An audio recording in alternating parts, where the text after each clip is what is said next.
Amados irmãos no Senhor Jesus Cristo, eu quero iniciar o sermão desta manhã afirmando que viver é bom. Com todas as implicações que a vida imperfeita tem, com todas as problemáticas e dores que passamos em nossas experiências, ainda assim podemos dizer que viver é bom. Viver é bom. Mas apesar disto, apesar de podermos reconhecer esta grande bênção, nós sabemos que há tantas pessoas no mundo sem motivação para a vida, que perderam a razão e que acabam chegando a um terrível desespero, a tal ponto de cometerem suicídio, por exemplo. Sabemos que o suicídio é pecado de acordo com o 6º mandamento, não matarás, porque o suicídio é tirar a própria vida. E isso é uma ofensa à lei de Deus e é pecado, mas apesar disso, é difícil, irmãos, compreender o porquê que uma pessoa chega a esse ponto. O porquê que alguém chega ao ponto de cometer suicídio ou sequer de cogitar a própria morte. É um assunto bem complexo. Há quem diga, por exemplo, que o suicida é alguém que deseja muito viver. Alguém que quer viver com plenitude, porque é muito apaixonado pela vida, até mais do que as demais pessoas. E por desejar tanto viver, tanto desfrutar de plenitude, mas não conseguir encontrar essa vida ideal, essa plenitude, chega ao ponto de tirar a própria vida, porque prefere morrer do que não viver plenamente, do que não viver feliz, do que não encontrar razão para viver. A situação é tão triste, irmãos, que muitos então não conseguem encontrar paz, contentamento, e muitas vezes nem o próprio sentido da vida, nem a razão da própria existência. Isso parece um tanto confuso, eu sei, e na verdade, talvez para algumas pessoas façam até sentido, mas para nós cristãos, não faz muito sentido alguém dizer que ama tanto a vida, queria tanto viver, mas porque não consegue, prefere então dar cabo da própria vida, porque não consegue desfrutar de alegria verdadeira. Eu até posso compreender o raciocínio, eu sei que os irmãos também, mas ainda assim, isso está muito distante daqueles princípios que aprendemos, não é, da esperança que nós temos em Jesus Cristo. Por isso a pergunta, será que um suicida, será que alguém cogita a própria morte, é realmente alguém tão apaixonado pela vida assim? Alguém que deseja profundamente viver uma vida plena e prefere morrer ao viver de uma maneira que não faça sentido? A viver na dor, no sofrimento e na angústia? Alguns estudiosos apontam para uma certa queda no suicídio, embora que no contexto que estamos vivendo, esse contexto de crise, talvez esse diagnóstico ele possa mudar um pouco, porque isso está muito relacionado com a vida das pessoas, como elas vivem. Mas apesar disso, aqui no Brasil, por exemplo, nós temos um dado que é muito, na verdade, preocupante. Aqui no Brasil, o número de suicídios vem aumentando cada vez mais. Existe uma estatística de que, ao ano, 11 mil pessoas cometem suicídio no Brasil. É uma verdadeira epidemia de suicídios. E isso é realmente uma coisa muito grave. E embora seja algo terrível para nós, não é? Terrível, triste, angustiante, qualquer dado psiquiátrico ou psicológico que tente justificar o suicídio não faz sentido para nós como cristãos. Mesmo que existam casos de cristãos que cometem suicídios, até mesmo pastores, que chegaram a esse desespero. Problemas como, por exemplo, bullying e tantos outros, não é? Como a pessoa ter uma baixa autoestima e problemas diversos, não é? Problemas de depressão, de ansiedade, preocupações demais. Tudo isso, por mais que se use, na verdade, esses argumentos para justificar, para explicar, não faz sentido para nós, porque na verdade nada justifica o ato de suicídio. Mesmo assim, irmãos, nós não podemos ser insensíveis com a situação.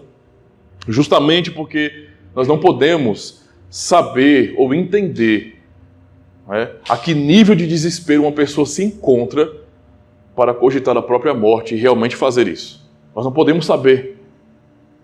Por isso não podemos ser insensíveis com a situação. Este é um tipo de assunto que dá um nó na garganta, porque realmente é estranho. Quem de vocês, por exemplo, já assistiu ao filme Como Eu Era Antes de Você? Está relacionado com esse assunto. Como Eu Era Antes de Você. É uma comédia romântica. Quantos não tiveram, ao assistir esse filme, uma esperança no início, mas ficaram completamente chocados com a conclusão do filme? Como Eu Era Antes de Você é um filme muito bem construído e, como toda comédia romântica, é um filme realmente engraçado, não é? É divertido e traz momentos que nos faz suspirar ao observar, por exemplo, a beleza do amor que está nascendo entre o homem e a mulher, bem no início mesmo. Isso realmente é algo muito bonito no filme, nesse estágio inicial. Pois bem, lembro-me que assisti a este filme no ano passado e pude ver que o romance que nasceu entre os protagonistas foi uma falsa esperança dada aos espectadores do filme, que inicialmente conduz para a ideia de que o amor supera tudo. É o que aparenta quando você vai assistir o filme. Os protagonistas, para que os irmãos possam ficar um pouco mais contextualizados, são uma jovem um tanto quanto desajeitada, simples, com medo de aproveitar um pouco mais a vida, de ter um pouco mais de liberdade, de fazer coisas que tem vontade. E também um jovem que é rico, aventureiro, amante de esportes e de um tipo de vida bem divertida, ativa e radical, mas que havia ficado tetraplégico por causa de um acidente de carro. Esse é o drama do filme. Embora eu tenha me divertido, este foi um filme que me deixou completamente decepcionado.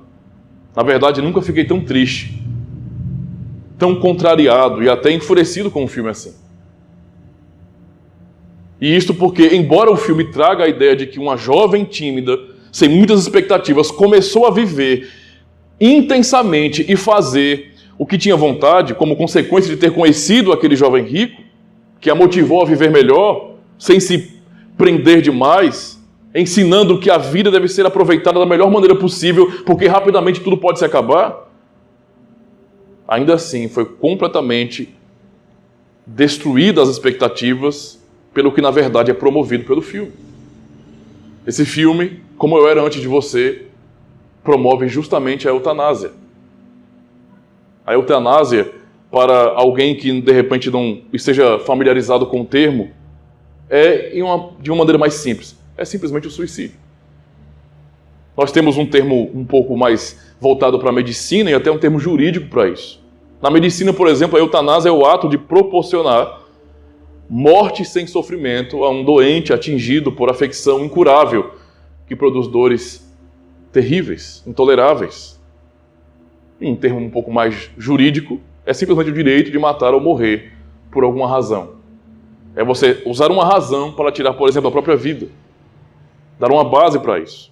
Como consequência, irmãos, o filme transmite, porque fala sobre a eutanásia, claramente a ideia de que a vida limita-se aqui e agora, ao que podemos ou não fazer. É um filme puramente materialista, e é o que eu pude perceber nesse filme. Que na verdade expõe a falta de cores e de significado na vida do homem. Na vida do homem sem Deus. E vejam, irmãos, que jamais eu me senti, por exemplo, assim, chocado com filmes de guerra, por exemplo. Que nós sabemos que mostram realmente os horrores de um confronto, de uma guerra entre países, onde pessoas são mortas de maneiras terríveis, onde as pessoas se matam. Apesar de ser uma coisa horrível, não é? A degradação da vida humana em ambientes de guerra, ainda assim nós não ficamos tão chocados porque entendemos que existe um propósito. Por mais que governos, países, líderes queiram dominar e provoquem guerra por causa disso, nós sabemos muito bem que os soldados de linha de frente estão ali batalhando e entregando a própria vida pelo bem de seu país, pelo bem de sua família. Ou seja, é uma luta pela vida, ainda que de maneira tão radical. É uma luta pela vida. Mas observar um filme que nos diz que a vida só vale a pena se pudermos aproveitar fazendo coisas que nosso coração deseja, é um filme extremamente limitante, que não expõe nada de belo, mas mostra da maneira mais disfarçada a grande miséria da humanidade. O filme realmente engana no início, dá uma falsa esperança. Depois de refletir sobre o tema do filme, que não é o romance nascente daqueles jovens, então eu já desclassifiquei o filme como um filme de romance, não é esse o caso, mas o objetivo é promover a eutanásia, não é? É falar sobre o suicídio como um direito, como uma coisa que deve ser aceita, porque em alguns países já é praticado. Eu pude perceber que a escolha pela eutanásia, a escolha pelo suicídio, faz sentido. E eu vou explicar o porquê. Faz sentido para pessoas que não têm esperança no mundo. Pode parecer chocante, mas o filme ele traz uma lógica, toda uma explicação de que se o indivíduo não tem condições de desfrutar dos prazeres da vida, dos dons que recebeu da vida, de poder se movimentar, viver intensamente, fazer coisas que gosta, se o indivíduo não pode fazer isso, não vale a pena permanecer vivo. E esse filme nos mostra que, para pessoas que não têm esperança verdadeira, um ato como a eutanásia tem um certo sentido. Afinal de contas, o que faltava àqueles personagens? O que falta na vida da maioria das pessoas deste mundo? Falta Deus, falta esperança. Esperança em um Salvador que possa livrar completamente da morte e da tristeza e proporcionar a vida em sua máxima plenitude. É isso que falta como esperança deste mundo. Sendo assim, o desespero não é incomum, porque há, na verdade, no mundo pessoas que não têm aonde se apegar, no que se apegar. O Estado, nesse sentido, então, não pode salvar ninguém e frustra as pessoas. As religiões que se manifestam no mundo também, com suas promessas, não é? Tão limitadas e focadas no aqui e agora, também não podem salvar. As causas humanas em si são egoístas e limitadas do mesmo jeito. A vida simplesmente é o aqui e agora. Para muitas pessoas é assim que funciona.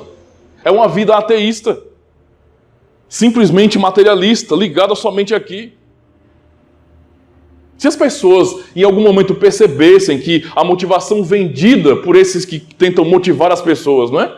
Tentam animar as pessoas e ganhar dinheiro com isso, com essa motivação, não é? Se as pessoas pudessem perceber que tudo o que é vendido como motivação limita-se a essa vida terrena que rapidamente passa, elas provavelmente desistiriam, não é, de estar financiando pessoas que ensinam isso, que pregam isso. Duas coisas então poderiam acontecer. As pessoas poderiam ficar mais depressivas, e nós vemos esse quadro hoje, quando indivíduos percebem que a vida ela é imperfeita e que o próprio ser humano não consegue resolver tais problemas, que todas as tentativas do início do mundo até aqui não resolveram nada, o ser humano continua angustiado, sofrendo, a morte continua existindo, as injustiças.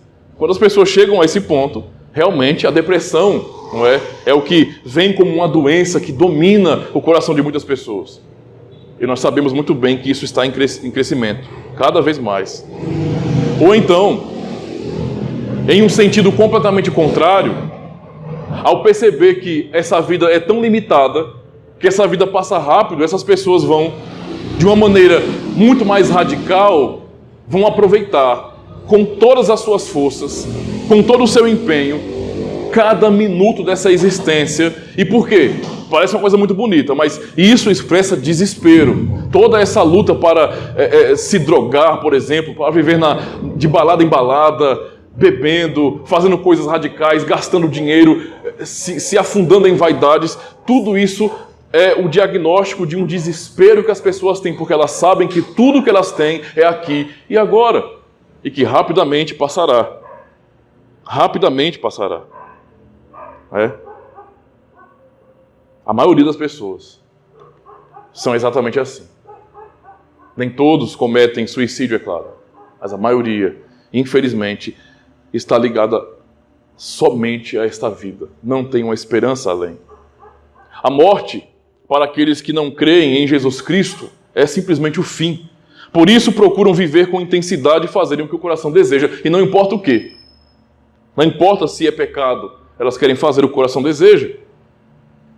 E se, na verdade, não podem mais desfrutar dos dons que têm em seu próprio corpo, para elas a vida já acabou. Não faz sentido mais. Elas não têm fé. Por isso eu digo, irmãos, que para um incrédulo, para quem não crê em Jesus Cristo, para quem não tem esperança nele, a eutanásia, ela até faz sentido. E é por isso que é defendida por todas as pessoas. Não é? Porque a única coisa que eles têm, ou os únicos momentos em que podem ter alegrias, são aqui e agora. E somente isso. Não é? É algo que é pequeno. Para quem não tem Cristo, a vida sem desfrutar dos dons naturais é uma tortura diária. E eu entendo. Eu entendo exatamente o porquê o jovem do filme preferiu a eutanásia. Ele é um personagem da vida real. É o personagem que mostra pessoas reais que só esperam nessa própria vida, que só buscam nessa própria vida, que não tem esperança que vá além. Eu quero então retornar à minha fala inicial e dizer que viver é bom, que viver é maravilhoso. E a coisa mais terrível em tudo isso, em toda a nossa existência, é a interrupção de toda essa maravilha que é a vida. E para um materialista que perdeu suas capacidades, a morte já chegou muito antes, não é, dos seus órgãos pararem de funcionar. Então podemos concluir, irmãos, que a vida é miserável, a vida caída tem uma miséria, o ser humano está envolvido em um estado de miséria terrível. Essa é a situação da humanidade, não é? Nós sabemos que nem todos vão optar pelo suicídio. Isso é fato. Mas ainda assim, a maioria das pessoas, infelizmente, vivem e não tem esperança do amanhã. A vida se acaba na morte e pronto. Mas contra tudo isso então, irmãos, contra tudo isso, contra toda a tristeza que envolve a questão da morte, do suicídio, não é? De uma vida escravizada e miserável, eu quero convidá-los a, no sermão desta manhã, celebrar a vida. A vida em sua forma mais plena, mais bela. Porque a tristeza neste mundo, a cinza, não é? O cinza nublado de um dia chuvoso é vencido com a aurora de um novo dia. E eu não me refiro somente a literalmente um dia que vem após outro, mas ao grande dia do Senhor, quando finalmente nem morte, nem tristeza, nem dor atingirá mais aqueles que pertencem a Cristo. Esse é um dia realmente glorioso e nós temos que aprender a olhar para a vida a partir do prisma bíblico e então glorificar a Deus em alegria, porque é plenamente possível que isso aconteça. Eu quero então resumir o sermão dessa manhã no seguinte tema: a verdadeira vida em Jesus Cristo. É sobre isso que iremos pensar nesta manhã, meus irmãos. Eu queria ler o texto então, o texto base da pregação, que é o texto da primeira carta do apóstolo João, capítulo 5, versos 10 a 13. 1 de João, capítulo 5, do versículo 10 a 13. Só essa porção nos basta na pregação dessa manhã.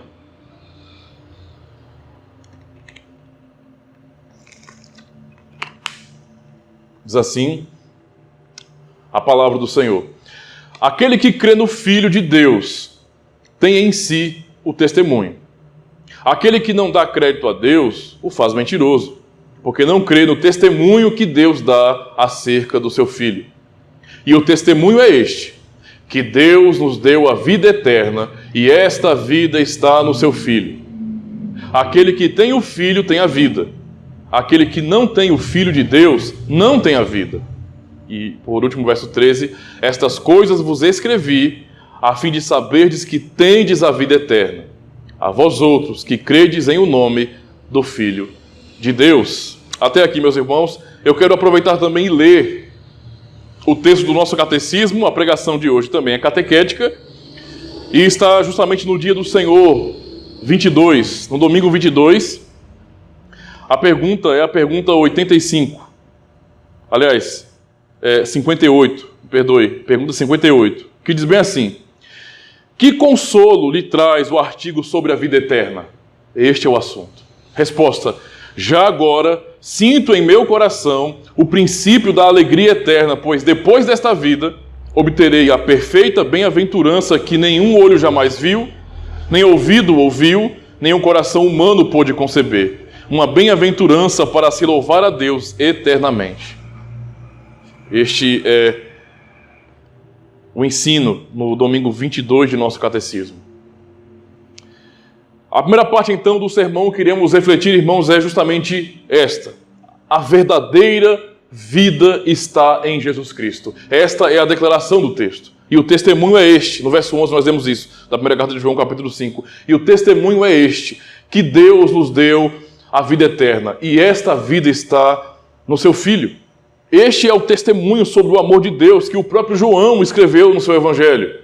Capítulo 3, verso 16, o texto tão conhecido por cada cristão. Porque Deus amou o mundo de tal maneira que deu o seu único Filho, para que todo aquele que nele crê não pereça, mas tenha a vida eterna. Esse é um texto realmente muito amado e conhecido. E João expõe isso na sua primeira carta. O que podemos então refletir, irmãos, de cara, é que a vida que pode ser interrompida é uma verdadeira miséria. A vida que pode ser interrompida. A vida de todos nós. Este é um dos aspectos da miséria humana, não conseguir vencer a morte. Quando falo de vida, não me refiro simplesmente à vida biológica, material, porque nós não somos animais, nós somos criaturas inteligentes, imagem e semelhança de Deus. É por isso que nós sonhamos, é por isso que nós temos um ideal na vida, nós desejamos internamente algo melhor. Algo melhor. E os nossos sonhos, eles não estão simplesmente baseados nas limitações de agora. Nós desejamos realmente, sonhamos com algo melhor. É por isso, então, que gostamos tanto de sonhar. Gostamos de idealizar a vida. A humanidade deseja um mundo perfeito. Isso é tão provado, tão claro, que mesmo nas filosofias que nós temos do mundo, nós observamos a tentativa de estabelecimento de um mundo perfeito.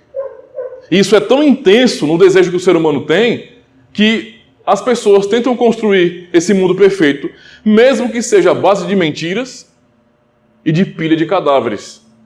Basta observar a história e estudar um pouco sobre o comunismo, sobre o nazismo, não é? A tentativa de estabelecer um mundo, uma sociedade perfeita. E é isso que acontece, porque, na verdade, há algo na natureza humana, no coração humano, que está além. E isso realmente instiga o ser humano a desejar algo além. Nós lemos, por exemplo, na palavra de Deus a razão de tudo isso. Eclesiastes 3, verso 11, nos diz: tudo fez formoso em seu tempo. Também pôs na mente do homem a ideia da eternidade, se bem que este não possa descobrir a obra que Deus fez desde o princípio até o fim. Eu vou ler mais uma vez, irmãos. Tudo fez formoso em seu tempo. Detalhe para essa parte. Também pôs na mente do homem a ideia da eternidade. Deus colocou na mente humana a ideia ou o anseio pela eternidade. Isso está gravado em nosso coração, em nossos olhos. Por isso olhamos para frente, andamos em direção ao horizonte. Desejamos por natureza que a vida seja melhor, que a vida seja plena, bela, repleta de alegria, alegria que não tenha fim. No fundo é isso que todo ser humano busca, um lugar ao sol. É isso que aqueles que, por exemplo, cometem suicídio também desejam. Eu não acredito que alguém que chega ao ponto de cometer suicídio odeia a própria vida, ou a vida em si. Talvez odeie como a vida é, como a sua vida está se manifestando, mas não a sua própria vida. Pessoas que se odeiam não procuram comer, por exemplo, lanches ou alimentos gostosos, não procuram fazer coisas divertidas, coisas legais. Pessoas que têm gosto por alguma coisa, que têm prazer em alguma coisa, não odeiam a vida. Amam também viver. O homem caído, então, ele não odeia a vida. Ele odeia quem criou a vida. Isso é bem diferente. E posso falar isso não porque eu perguntei a uma pessoa que estava querendo cometer suicídio, mas porque Deus nos revelou em sua palavra que Ele gravou no coração da humanidade a eternidade. E isso significa um desejo profundo de vida plena. Um desejo de que as coisas realmente sejam melhores. É por isso que é tão fácil enganar as pessoas. Sejamos sinceros. É tão fácil enganar as pessoas. Indivíduos mal intencionados, falsos profetas, falsos líderes, realmente, facilmente eles conseguem enganar as pessoas. Basta provocar esse anseio que as pessoas têm de que a vida melhore. Basta explorar isso. Com todas as imperfeições que temos, o que mais queremos então, irmãos, é viver. Dói pensar no fim, pensar na separação de quem amamos e de nós mesmos, ou mesmo não enxergar sentido para a nossa vida, para a nossa existência. Vocês não acham que cada pessoa que perde um ente querido não está com 1 milhão de perguntas em seu coração? Perguntas do tipo, por quê? Por que isso tem que acontecer? Por que, sabe, toda essa alegria que eu estava realmente desfrutando com a pessoa que eu amava tem que se acabar? Por quê? Por que temos que ser separados? Por que a alegria aqui dura apenas um instante? Por que as crianças e jovens morrem neste mundo? Por que há tanta maldade e injustiça? Por que em um piscar de olhos o nosso mundo desaba? Como é que pessoas que foram tão alegres ontem, hoje já não encontram mais razão para sorrir? Por que pessoas que amamos cometem suicídio? São várias e várias perguntas intermináveis no coração de cada ser humano. Nossas experiências mostram que as alegrias que vêm daqui, que estão firmadas nesta vida, são temporárias, são frágeis em si mesmo, são miseráveis, pois rapidamente terminam, passam. Mostram que estamos em uma verdadeira miséria, e isso por causa de nossos pecados. E que essa miséria está impregnada em nós e em tudo que fazemos. É isso, não é, que acontece, é assim desde o início, desde quando Adão, o nosso cabeça federal, pactual, ele escolheu a morte em lugar da vida. Ele não estava satisfeito em Deus, bem como as pessoas hoje também não estão satisfeitas em Deus. E por não estar satisfeito em Deus e buscar algo além, ele não alcançou a vida, pelo contrário, ele perdeu a vida que tinha. Ele perdeu uma vida com significado, com alegria. Ele tornou-se pecador, corrupto, e nós fomos gerados assim, já nesse estado de miséria. Adão, então, provou a morte espiritual, nós nascemos espiritualmente mortos, e depois provou a morte física, como nós também provamos. E Adão morreu, lembrando muito bem da promessa que ele havia recebido, da promessa implícita naquele pacto inicial, naquele pacto das obras, de receber o direito de comer do fruto da árvore da vida. Ele foi expulso, ele não pôde desfrutar desta bênção. Isto é, irmãos, Adão morreu e foi expulso da presença de Deus com a promessa da eternidade. Era isso que estava implícito ali, a eternidade. Esta é a miséria que o mundo se encontra. E essa miséria é nossa culpa. Nós lemos Eclesiastes número 7, verso 29, diz bem assim, que Deus fez o homem reto, mas ele se meteu em muitas astúcias. Nós provocamos esse mal. Toda a miséria, seja física, toda a miséria que atinge o material, mas também a nossa vida emocional, a nossa própria alma, tudo vem do pecado. Tudo tem a ver com essa miséria, com essa maldição que está sobre a humanidade, por causa do pecado. A vida que não é como deveria ser, por causa justamente dos nossos pecados. Esta vida foi prometida por Deus em seu Filho Jesus Cristo. Este é o testemunho que nós temos aqui no Evangelho, na carta do apóstolo João, que Deus nos deu a vida eterna, e esta vida está no seu Filho. A verdadeira vida, a vida plena, alegre, feliz, sem a possibilidade de acabar, essa vida. A eternidade gravada em nossos olhos, em nossa mente, irmãos. Na mente de cada ser humano está no Filho unigênito de Deus, está em Jesus Cristo. E esse é o testemunho do Santo Evangelho. A vida que uma pessoa tão desesperada almeja ter, que alguém que está à beira do colapso, à beira do próprio suicídio, não é? De dar cabo da própria vida, a vida que essa pessoa deseja e sem a qual prefere morrer, está única e exclusivamente na pessoa de Jesus Cristo.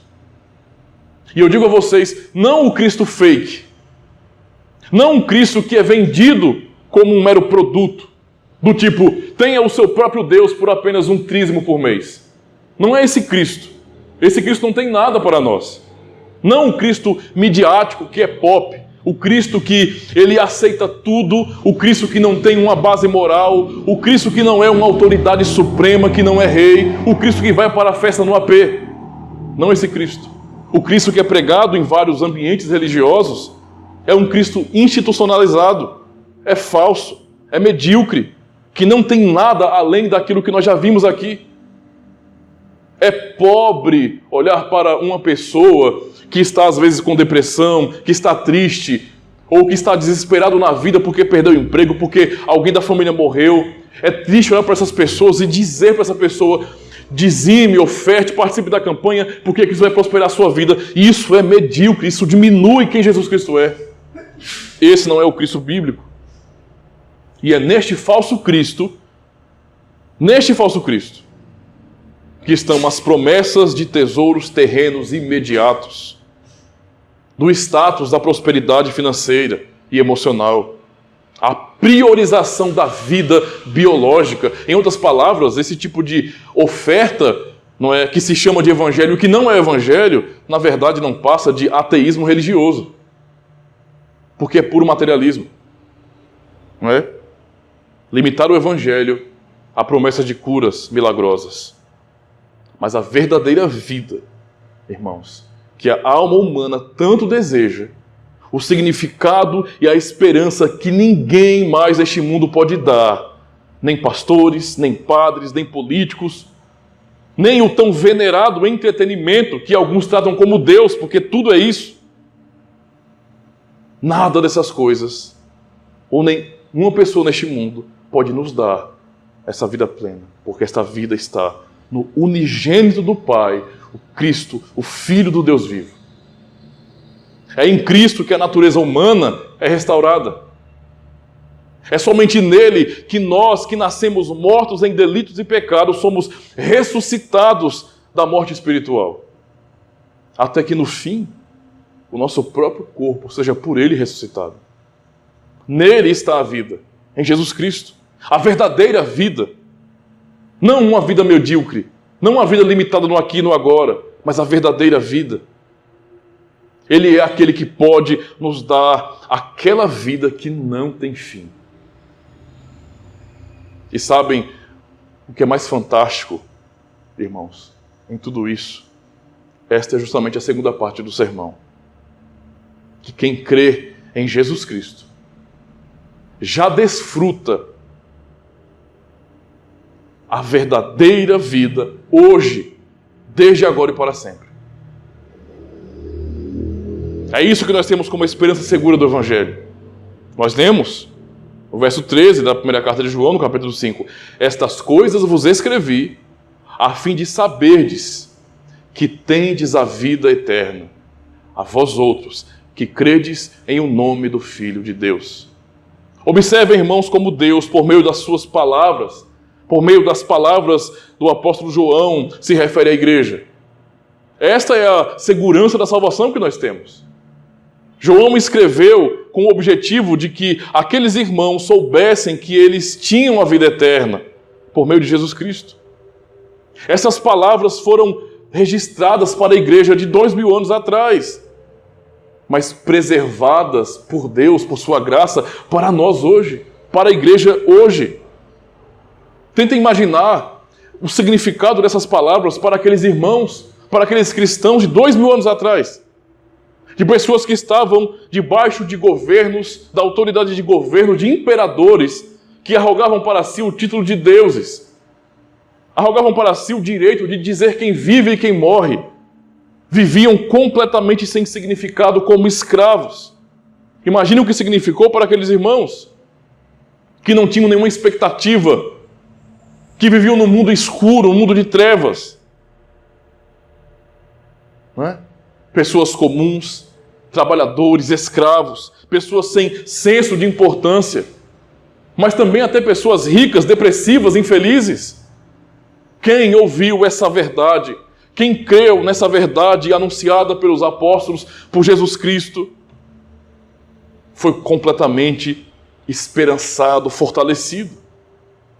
Pois é, irmãos, essas palavras de segurança na vida eterna, isto é, vida plena, alegre, sem dores e os sofrimentos, sem as lágrimas de angústia, certamente encheu aquelas pessoas de esperança. Aqueles cristãos que antes de ouvirem o Santo Evangelho e confiarem de todo o coração em Jesus Cristo, que nada tinham de real em suas vidas, de real valor em suas vidas, mas que como membros de Cristo naquele momento, tinham plena esperança, certeza de vida eterna, mesmo estando aqui sujeitos aos problemas comuns e até mesmo às prisões e mortes.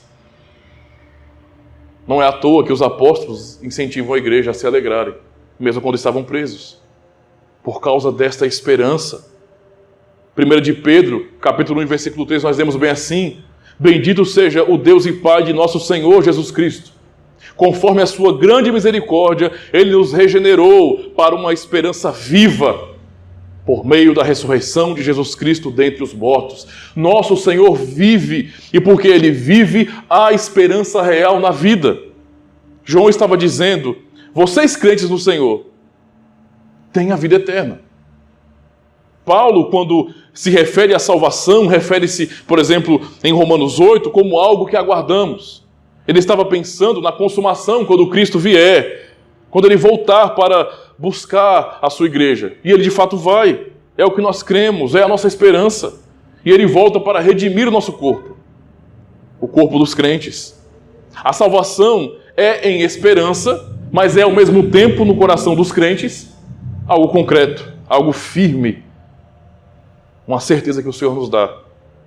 Pois temos a certeza pela fé que as palavras de Deus para nós são a verdade última, inalterável e consoladora que dá razão à nossa vida, à nossa existência. Esse é o combustível para continuarmos vivendo. Esta é a vida eterna gravada na mente de todo homem neste mundo, mas que somente aqueles que creem em Jesus Cristo receberam a esperança, a promessa de que um dia desfrutarão. E já agora, pela fé, desfrutam, porque isso não pode ser alterado, não pode ser mudado. Esta é a certeza de que a dor presente é tão pequena em vista do que está por vir. A verdadeira alegria, não é? Que poderemos já agora, irmãos, por esta fé, sermos preenchidos de alegria, de motivação para continuar vivendo e fazendo a vontade do Senhor. Mesmo diante das dores, a vida de um cristão, de quem realmente está descansando em Cristo, é alegre.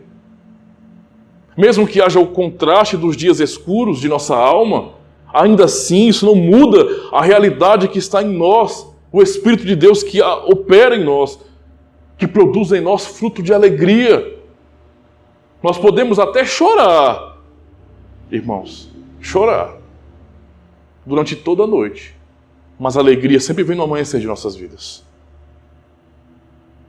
Essa é a motivação para viver que Cristo nos dá.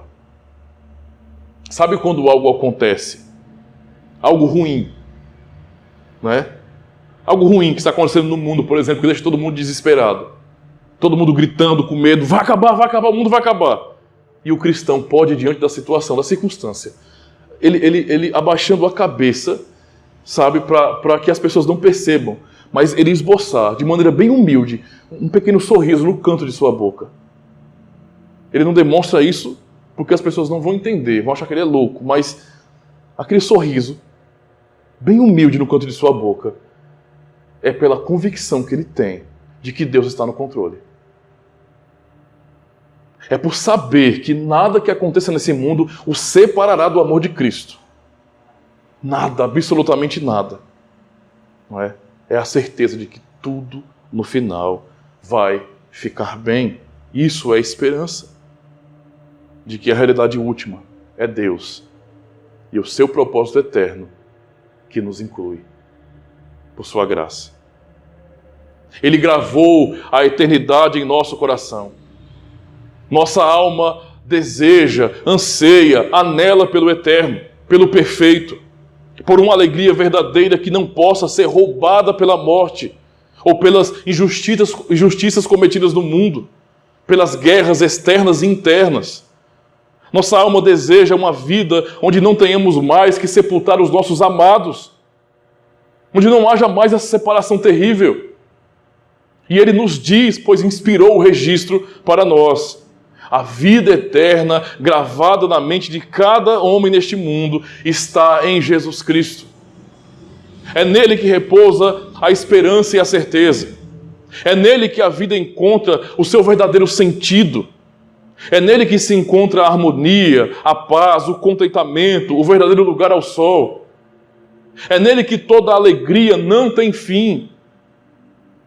E é justamente por isso, irmãos, por causa de Jesus Cristo, que mesmo em um mundo imperfeito, encontramos razão para continuar vivendo, encontramos razão para sorrir. A vida eterna, para quem crê em Jesus Cristo, já começa aqui e agora. E graças a Deus por Jesus Cristo. A nossa morte é só um breve intervalo. A morte não pode mais nos segurar, não pode mais nos prender, porque Ele venceu a morte. Por isso, irmãos, nós podemos responder de forma pessoal a pergunta 58 de nosso catecismo. Que consolo lhe traz o artigo sobre a vida eterna? Podemos fazer dessa resposta a nossa própria resposta pessoal.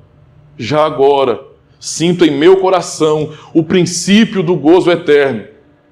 Pois depois desta vida obterei a perfeita bem-aventurança que o olho jamais viu, que nenhum ouvido ouviu, nem o coração do homem pôde conceber. Uma bem-aventurança para se louvar a Deus eternamente. Podemos nos alegrar hoje pela vida eterna prometida. Como nós cantamos no Salmo 146, no verso 5, no início do culto. Como é feliz aquele cujo auxílio é o Deus de Jacó, cuja esperança está no Senhor, no seu Deus. Essa é a esperança que mantém cristãos sorrindo neste mundo, afundado em trevas. Eu quero então concluir. Quero concluir, irmãos, dizendo que viver é bom. Viver é maravilhoso, eu quero ressaltar isso. E que é muito triste saber que a morte interrompe este dom maravilhoso. Porém, o Salvador Jesus Cristo dá a vida eterna aos que nele creem de todo o coração. Porque a vida eterna está nele. Ele é a própria vida.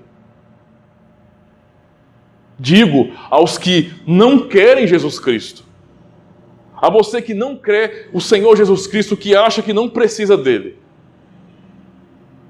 Se você acha que não precisa de Jesus Cristo, que você não necessita dele, da salvação que só há nele, da vida eterna que só há nele, então eu digo a você, aproveite. Faça o que lhe der na telha.